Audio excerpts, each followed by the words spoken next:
Baik, kita akan masuk pada distribusi frekuensi. Jadi distribusi frekuensi itu adalah pengelompokan data menjadi tabulasi dengan memakai kelas-kelas data dan dikaitkan dengan masing-masing frekuensinya.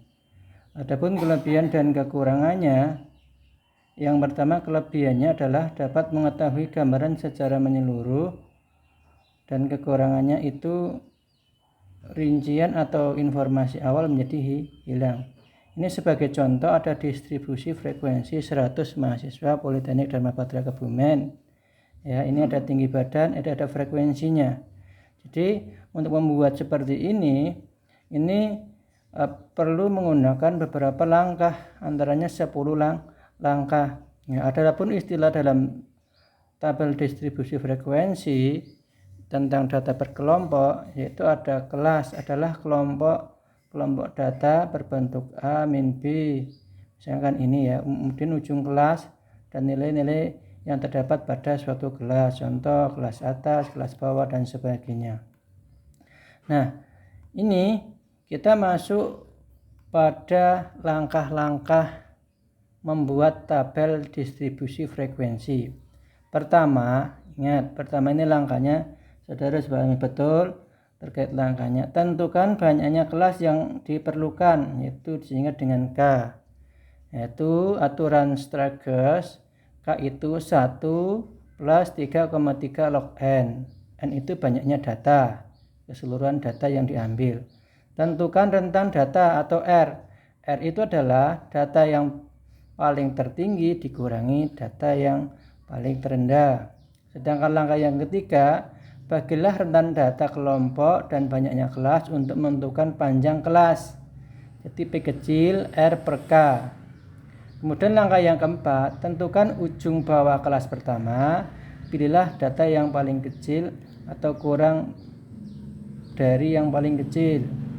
Kemudian yang kelima, tentukan batas bawah kelas pertama, yaitu batas bawah sama dengan ujung bawah dikurangi setengah SPT, ya. Itu. Kemudian yang keenam, tentukan batas atas kelas pertama, yaitu batas atas sama dengan batas bawah ditambah P. Kemudian yang ketujuh, tentukan ujung atas kelas pertama. Ujung atas yaitu batas atas min SPT. Kemudian yang kedelapan, datarkan semua ujung dengan cara menambahkan panjang kelas pada panjang kelas sebelumnya. Yang ke-10, tentukan frekuensi bagi masing-masing kelas dengan menggunakan turus atau tali. Sedangkan yang 10, jumlahkan kolom frekuensi, periksa apakah hasil sama dengan banyaknya total pengamatan atau keseluruhan. Kita masuk pada contoh nyatanya. Nih. Jadi data hasil ujian akhir mata kuliah statistik dari 60 mahasiswa. Misalkan ada seperti ini. Ini data dari hasil ujian, misalkan random. Kemudian kita akan memasukkan ya data tersebut dalam kelompok distribusi frekuensi.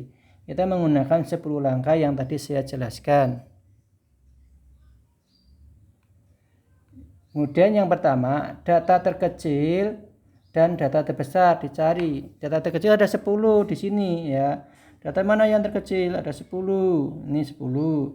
Kemudian data yang terbesar ada 98.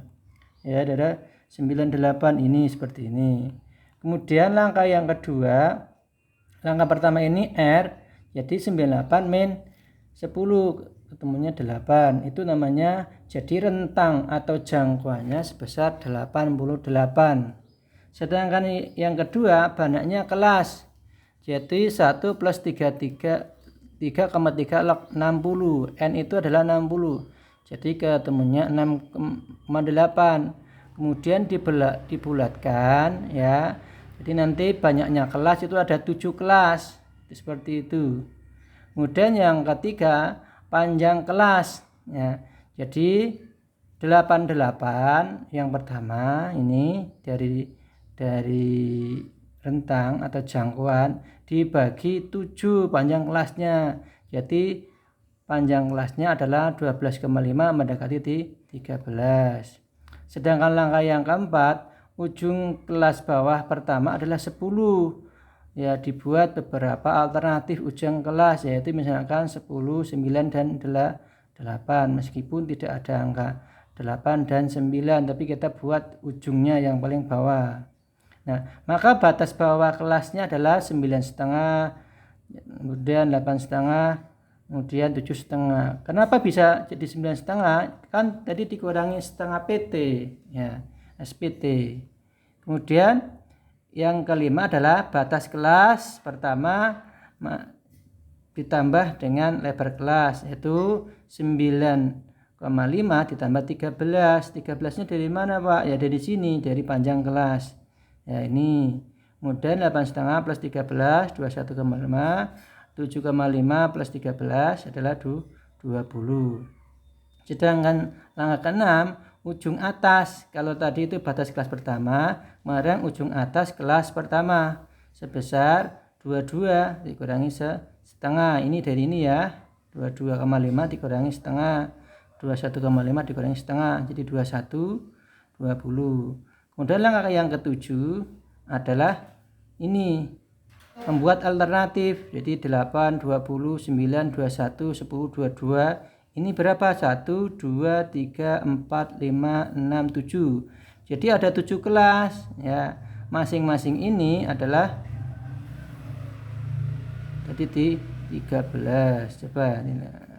Jadi kalau sudah dibuat dikelompokkan seperti ini, ya dihitung panjang kelasnya berapa, kemudian jumlah kelasnya berapa, dipilih alternatif yang kedua yang lebih fleksibel. Kemudian kita cari nilai tengah kelas, yaitu batas bawah kelas ditambah batas atas kelas dibagi 2. Jadi batas bawah itu adalah 8,5 plus 21,5 dibagi 2, jadi 15. Jadi nilai tengahnya adalah 15.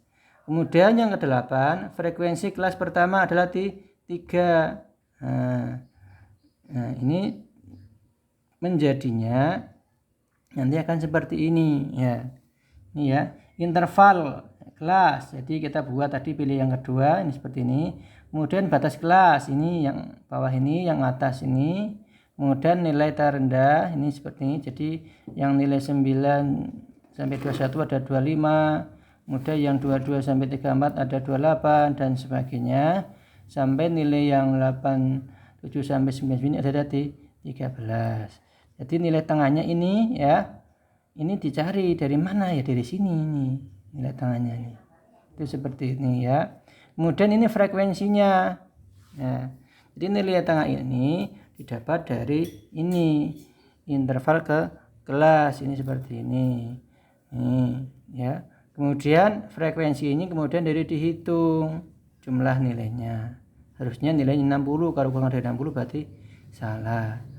Itu seperti itu. Jadi membandingkan frekuensi kelas. Ini yang relatif ya. Kalau yang pertama adalah distribusi frekuensi relatif kumulatif. Kalau kumulatif yang tadi ini ya. Jadi perbedaannya di sini. Jadi frekuensi relatif kumulatif. Jadi 3 ya. Di sini ada frekuensi kumulatif, jadi penjumlahan ya. Jadi kalau kumulatif itu penjumlahan, itu seperti itu.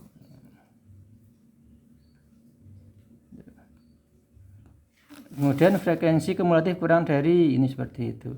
Kalau yang lebih dari, ini seperti ini ya.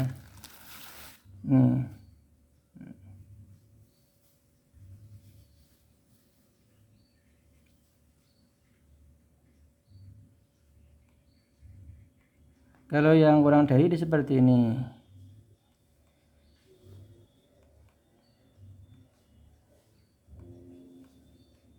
Ini nilainya ya.